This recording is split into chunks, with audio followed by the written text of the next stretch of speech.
Look at the person sitting next to you.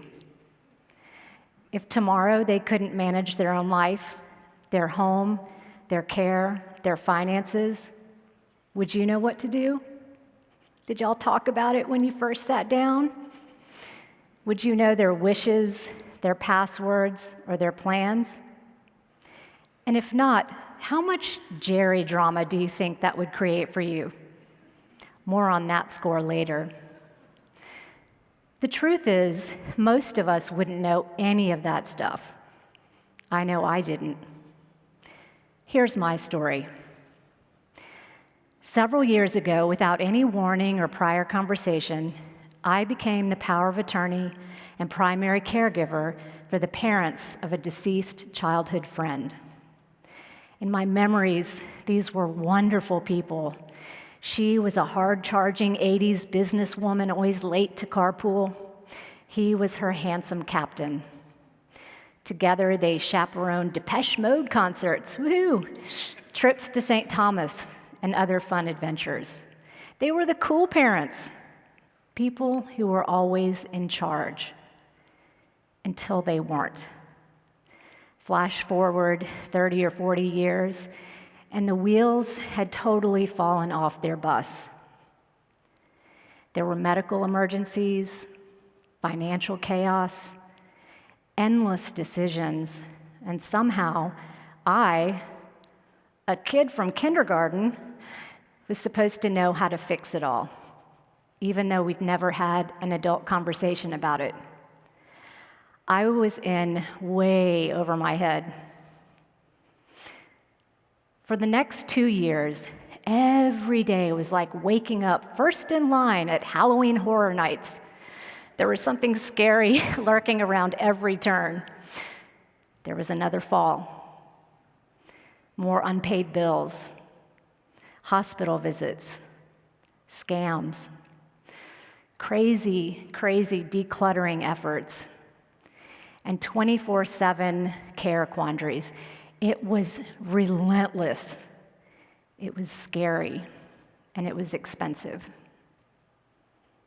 And it only got worse when my own dad, the guy I vented to about all this stuff, died unexpectedly, leaving a new to-do list and plenty of fresh tears.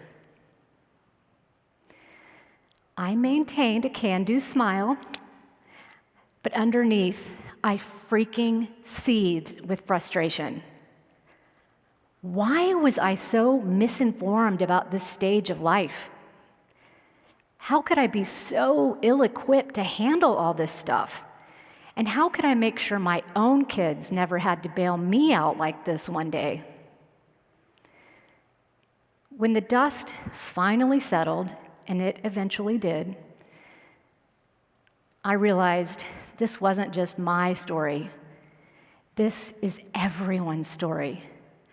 And I'd had it pretty easy by comparison. Most of us, you, me, that person sitting next to you, are unprepared for the realities of aging. We don't learn the language or the systems until we are already deep in them. And because we don't talk about it very much, because there's no "what to expect when you're aging" book on the shelf, we often muddle through it alone. But here's the good news. Aging is not some disaster to avoid. It's a design challenge. And together, we can build something strong and beautiful and intentional if we start right now. And earlier, the better, in my opinion, in our 30s, our 40s, 50s, and 60s. That realization changed my life. I left a long-time career in journalism and communications, wrote a book on the 20 things we can all do now to prepare for aging, got a gerontology degree, and began helping others plan their second half of life with intention. My mission is simple: normalize healthy conversations about aging, reduce what I call GeriDrama, and help people find the peace in that preparation. So here's what's ahead of us and why it is so urgent we begin our design planning now. The 65-plus population is surging worldwide. In Japan, for example, baby diaper companies have shifted production to adult diapers to meet growing demand. In the US, the older adult population grew 14% during the past decade and is on pace to outnumber children for the first time in 2035. In corporate America, chief longevity officers are now C-suite leaders. And it's not just, oh, hey, there are more older adults out there. No, there are more older adults out there leading much longer lives.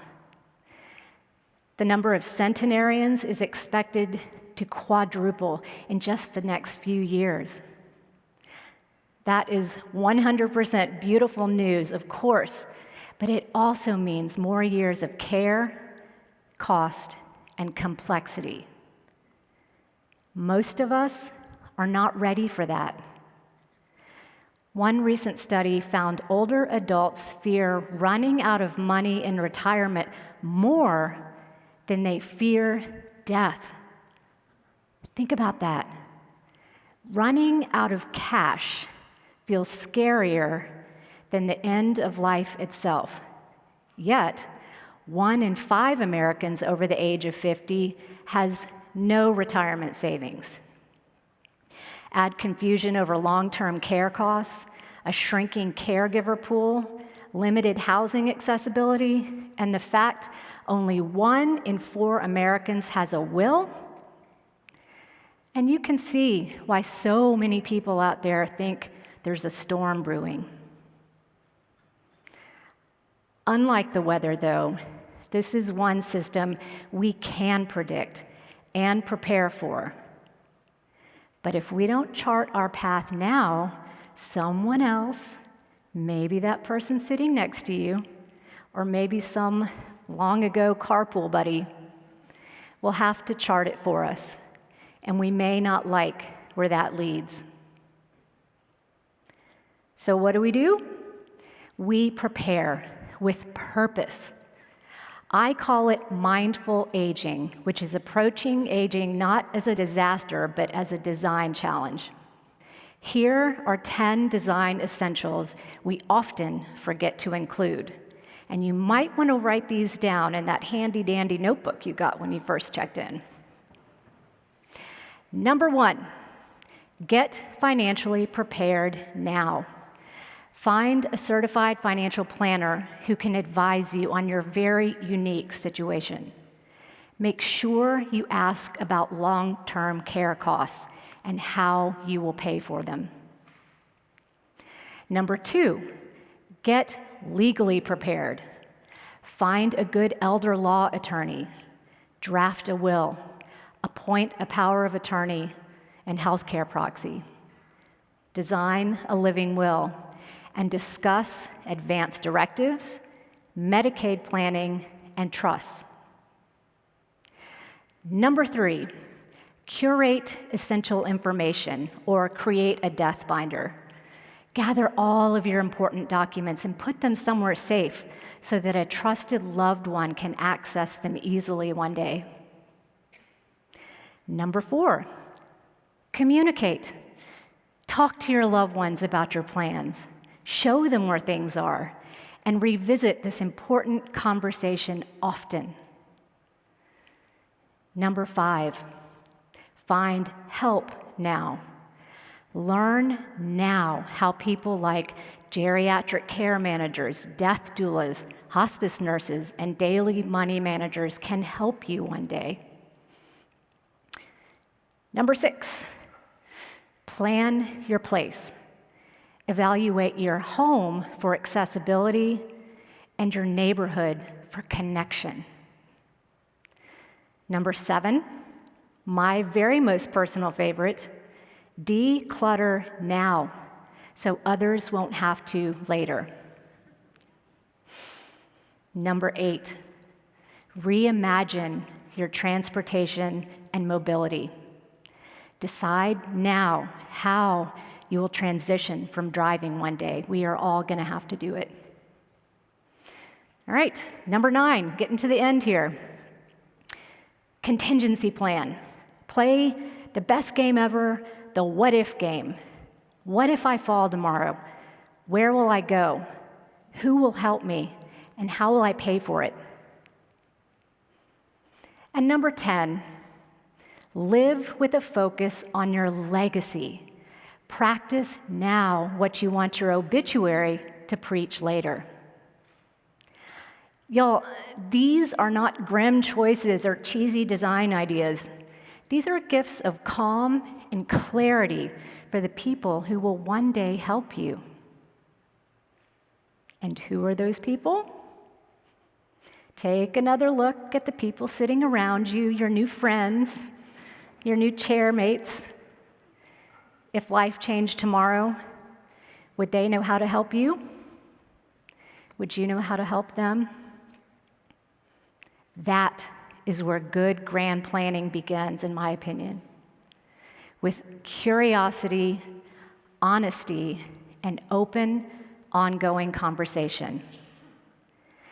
Planning for aging isn't about losing control, it's about taking it. It's about approaching the second half of life with the same care we give our first. When we practice mindful aging, when we live, learn, and design together, we don't just envision a beautiful future, we build it. Thank you.